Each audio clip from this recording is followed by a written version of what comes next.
another false doctrine of devils. Paying tithe is only an Old Testament practice. There is a rising wave of voices, both online and offline today, telling believers that paying tithe is outdated. They say tithe is Old Testament. We don't need it today. My brother, my sister, this is another deception of the devil meant to disconnect believers from the covenant of spiritual supply. These people who claim to be preachers of the gospel but are actually aiding the gate of hell. They say that tithe is part of the law of Moses. Tithe did not start with Moses. No, it began with Abraham.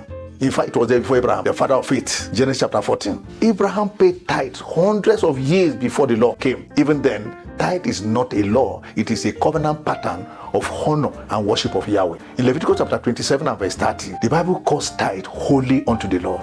And Malachi chapter 3 verse 8 to 9 warns us that those who withhold it, they rob God and place themselves under a curse. God doesn't need your money. He owns a cattle on 1,000 hills. Tithing is simply the 10% covenant obedience that proves your fear of the Lord and that you can be trusted and are ready for financial empowerment. These people say tithe is not even in the New Testament.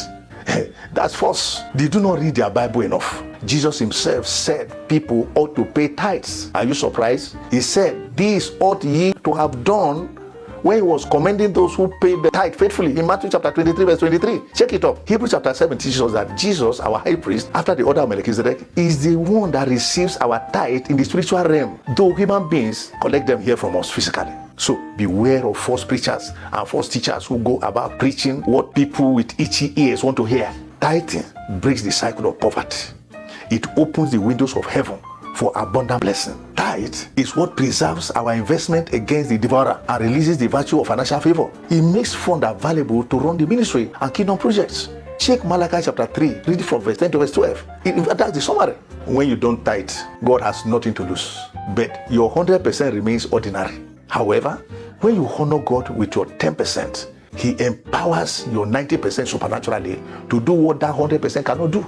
The demand for 10% in all income from the people of God is the fundamental economic law that proves the believer's readiness for financial empowerment. It is like when you want facility from the bank and they ask you to provide, say, a 30% equity before you qualify for the loan. God is not asking us to return 10% of what He blesses us with because He lacks. Neither does He need our money. It is to prove our readiness to receive from Him the power to create wealth. Beloved, tithing is not Old Testament stuff. It is eternal covenant practice. It is still relevant. It is powerful and is still commanded by God. Don't let you two preachers disconnect you from economic system of heaven. My name is Pastor Matthew Agada. God bless you.